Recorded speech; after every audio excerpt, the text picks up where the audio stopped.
नमो नमः। मित्रलाभ की इस प्रस्ताविका में पुनः आपका हार्दिक स्वागत।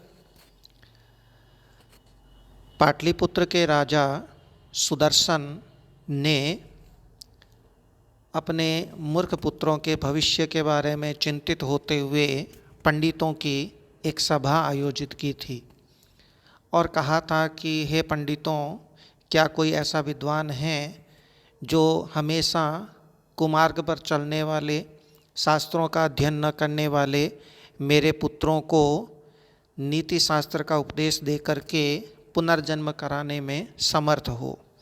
क्योंकि सत्संगति की महिमा होती है। यह कहते हैं, काचः कांचन संसर्गात् धत्ते मारकतीं द्युतिं तथा सत्सन्निधानेन मूर्खो याति प्रवीणताम। यहाँ तथा शब्द दिया हुआ है, ऊपर यथा आना चाहिए, वो नहीं आया है। अपन मान लेंगे कि यथा यथा जैसे, काचः काच, मिरर जो होता है काच, वो कांचन संसर्गात, सोने के संसर्ग से, गोल्ड के संसर्ग से, सोने के संपर्क में आने से धत्ते धारण कर लेता है। किसको? मारकतीम द्युतिम, मरकत मणि की द्युति को। मरकत मणि की द्युति को, जो हरे रंग की होती है, उसमें चमक आने लगती है, कांच में भी उसकी समीपता के कारण।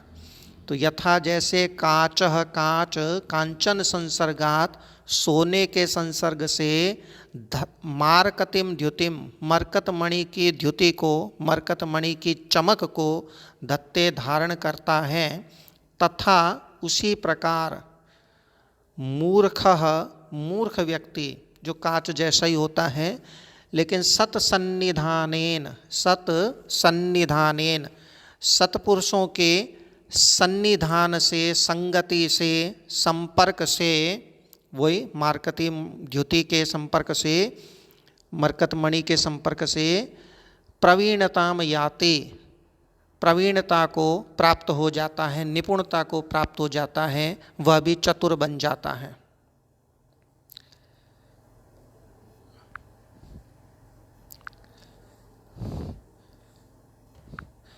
जैसे काचः काच कांचन संसर्गात, सोने के संसर्ग से, मारकतीम द्युतिम धत्ते, मरकत मणि की द्युति को, चमक को धत्ते धारण करता है, तथा उसी प्रकार मूर्खो, मूर्खः, मूर्ख व्यक्ति सत्सन्निधानेन, सत यानी सज्जनों के सन्निधान से, समीपता से, संगति से प्रवीणताम याति, निपुणता को प्राप्त होता है। उक्तम च, कहा भी गया है, जैसी अपन संगति करते हैं वैसी ही बुद्धि प्राप्त होती है। यदि हम हीन जो लोग हैं, नीच जो लोग हैं, उनके साथ रहते हैं तो हमारी मति नीच हो जाती है। बराबर वाले की संगति करते हैं तो हमारी बुद्धि भी बराबर होती है, और विशिष्ट पुरुषों की संगति करते हैं, विशिष्ट बुद्धि वालों की, तो हमारी बुद्धि भी विशिष्ट हो जाती है। उक्तम च, कहा गया है, हीयते ही मतिस्तात हीनै सह समागमात् समेश्च समतामेति विशिष्टेश्च विशिष्टताम्। ये किसी और ग्रंथ से लिया हुआ है, जिसमें कोई व्यक्ति किसी और को कहते हुए कह रहा है कि तात, हे तात। तात अपने से श्रेष्ठ व्यक्ति को भी कहते हैं, और तात अपने से जो छोटा है, प्रिय है, उसको भी कहते हैं। हे तात, ही मने क्योंकि, हीनै सह समागमात, हीनै सह, हीन लोगों के, नीच लोगों के, सह मने साथ, समागमात, समागम करने से, संगति करने से, मति ही हीयते, हमारी मति भी हीयते, हीन हो जाती है, अधम हो जाती है, ओछी हो जाती है, नीच हो जाती है। तो हे तात, ही क्योंकि हीनै सह, हीन पुरुषों के साथ, नीच पुरुषों के साथ, अधम पुरुषों के साथ समागमात संपर्क करने से, संगम करने से, संगति करने से मति, हमारी मति हीयते हीन हो जाती है, अधम हो जाती है, ओछी हो जाती है। समेश्च समतामेति, अब ये संस्कृत की विशेषता है कि वह बात हमें तुरंत समझ में आ जाती है जो नहीं भी कही हुई है। इस सेंटेंस में मति शब्द और सह और समागमात शब्द काम में नहीं लिए, लेकिन स्पष्ट है। समैश्च और सम, बराबर, बराबर वालों के वही समागमात यानी संगम से हमारी मति समता मेति, समता को प्राप्त होती है, बराबर होती है। और विशिष्टेश्च विशिष्टताम, विशिष्टेश्च विशिष्ट लोगों की संगति से, समागम से हमारी मति विशिष्टताम, विशिष्टता को एति यानी प्राप्त हो जाती है। तो हम जैसी संगति करते हैं हमारी मति वैसी ही हो जाती है।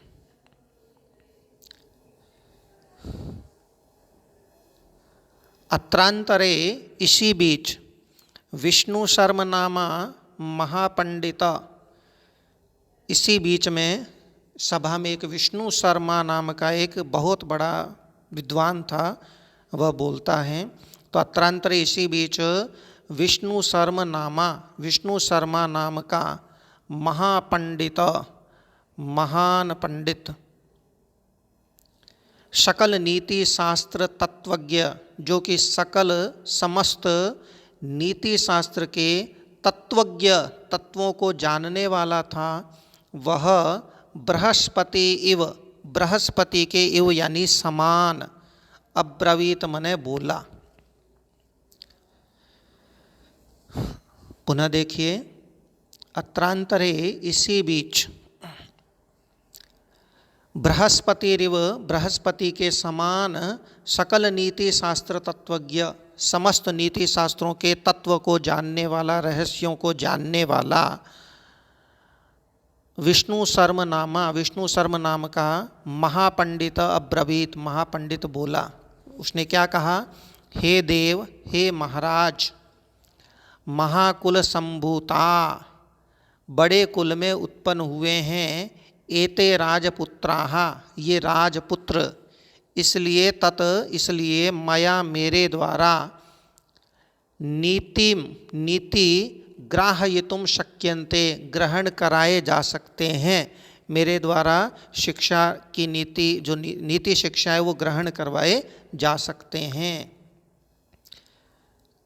क्योंकि ना द्रव्ये निहिता काचित् क्रिया फलवती भवेत्, न व्यापारशते नापि शुकवट पाठ्यते बक। हम सही पात्र पे, सही स्थान पे जो हम कार्य करते हैं वही सफल होता है, और जो अनुचित स्थान पर यदि हम कार्य करते हैं तो सफल नहीं होता है। इसी बात को उदाहरण से समझा रहे हैं कि न अद्रव्ये, अद्रव्ये अनुचित स्थान में, निहिता किया हुआ, काचित क्रिया, कोई भी क्रिया, कोई भी कार्य, कोई भी कर्म, फलवती सफल न भवेत नहीं होता है। ना द्रव्य का संधि विच्छेद कर लेंगे, न अद्रव्य, न का संबंध क्रिया के साथ भवेत के साथ लगा देंगे। तो अद्रव्य, अद्रव्य में, अनुचित स्थान में, निहिता किया गया, काचित क्रिया, कोई भी कर्म, फलवती सफल न भवेत नहीं होता है, हो ही नहीं सकता है। जैसे यदि हम बगुले को तोते के समान मिट्ठू राम राम पढ़ाना शुरू करें तो कितने प्रयास कर लें वो सफल नहीं होने वाला है। तो कहते हैं बकह, बगुला, वो व्यापार सतेनपि, सैकड़ों व्यापार करने पर भी, सैकड़ों प्रयत्न करने पर भी, बक बगुला, शुकवत तोते के समान, वत मने समान, न पाठ्यते नहीं पढ़ाया जा सकता है। उसके कहने का तात्पर्य यह है कि इस बड़े कुल में आपके जो पुत्र उत्पन्न हुए हैं उनको अवश्य ही नीति शास्त्र की शिक्षा दी जा सकती है। मैं प्रयत्न करूँगा तो अवश्य ही मेरी नीति शास्त्र की शिक्षा सफल होगी। अन्यच्च और भी, अस्मिस्तु निर्गुणम गोत्रे नापत्यम उपजायते आकरे पद्मरागाणाम जन्म काच मणे कुत। अस्मिस्तु तु जबकि, अस्मिन गोत्रे इस गोत्र में, इस ऊंचे कुल में, निर्गुणम गुणहीन, नापत्यम उपजायते, न अपत्यम उपजायते, ये 3 पद हैं यहाँ। अपत्यम यानी संतान, संतति, निर्गुणम अपत्यम गुणहीन संतान, न उपजायते उत्पन्न नहीं हो सकती है। एक उदाहरण से स्पष्ट करते हैं कि आकरे पद्मरागाणाम, पद्मरागाणाम माणिक्य की जो आकर होती है, खान जो होती है, उसमें काचमणि है जन्म, काचमणि जिसे स्फटिक मणि कहते हैं, सफ़ेद होती है, उसका जन्म कुत मने कहाँ से हो सकता है। पद्मरागाणाम, पद्मराग की, माणिक्य की जो कि लाल रंग की होती है, उस आकरे, उस आकर में, खान में, काचमणि है जन्म कुत, काचमणि का जन्म, स्फटिक मणि का जन्म कुत मने कैसे हो सकता है। माणिक्य की खान में कोई साधारण स्फटिक मणि नहीं निकला करती है। आपका जो कुल है वो माणिक्य के समान है, उसमें काचमणि जैसे ये पुत्र उत्पन्न हो ही नहीं सकते। अतोहम षण्मासाभ्यंतरे, अतोहम इसलिए मैं, षण्मासाभ्यंतरे 6 महीनों के भीतर, षण्मासाभ्यंतरे 6 महीनों के भीतर, तव पुत्रान तुम्हारे पुत्रों को नीति शास्त्र अभिज्ञान, नीति शास्त्रों का अभिज्ञ, नीति शास्त्रों का जानकार करिष्यामि कर दूंगा। अब जब उसने ये कहा विष्णु शर्मा ने, तो राजा सुदर्शन हैं वो सविनयम, विनम्रता के साथ पुनः उवाच, फिर से बोला। राजा ने क्या कहा?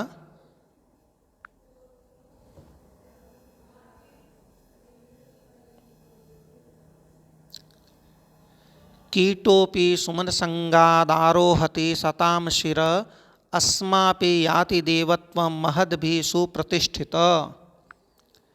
कीटोपि, कीट भी, कीड़ा भी,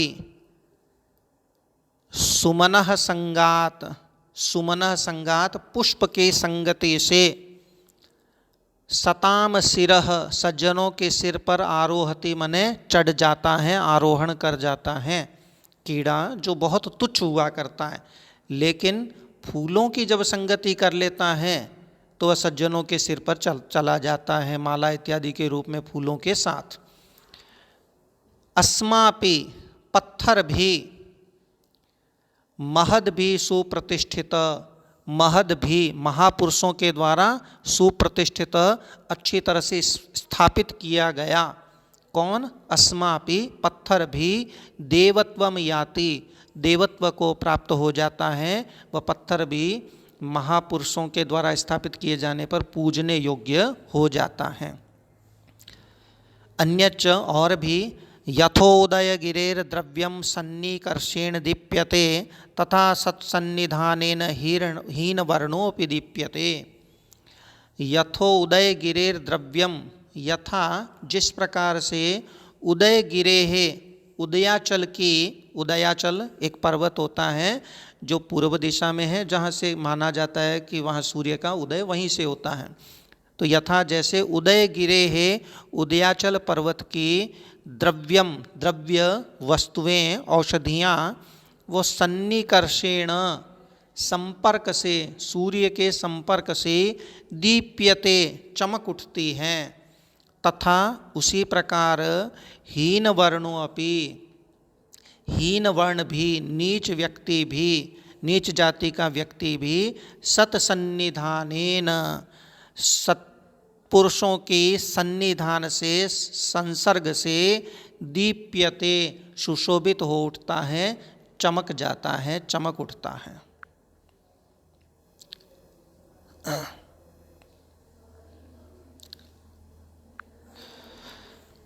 गुणा गुणज्ञेषु गुणा भवन्ति, ते निर्गुणं प्राप्य भवन्ति दोषाः, आस्वाद्यतो या प्रभवन्ति नद्य, समुद्रमासाद्य भवन्त्यपेयाः।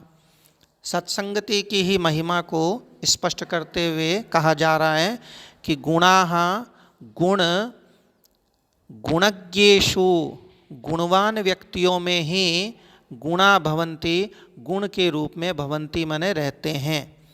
ते वे यानी वे गुण निर्गुणम प्राप्य, गुणहीन व्यक्ति को प्राप्त करके दोषाः भवन्ति, दोष बन जाते हैं। एक उदाहरण से बताते हैं इसी को भी। आस्वाद्य तोया प्रभवन्ति नद्यः, नद्यः नदियाँ, आस्वाद्य तोयाः, आस्वाद्य आस्वादन करने योग्य, तोय वाली पानी वाली, पीने योग्य पानी वाली, मीठे पानी वाली, प्रभवन्ति माने उत्पन्न होती हैं। किंतु जब वो गुणहीन समुद्र के पास जाती हैं तो फिर खारी हो जाती है। कहते हैं समुद्रमासाद्य, समुद्र को प्राप्त करके अपेया भवन्ति, भवन्ति प्लस अपेयः, अपेयः भवन्ति, अपेय बन जाती है, न पीने योग्य पानी वाली बन जाती हैं। अस्तु, आज इतना ही। आगे इस प्रस्ताविका के तुरंत बाद मित्रलाभ का मुख्य कथानक प्रारंभ होगा। तब तक के लिए आप सभी का नमस्कार।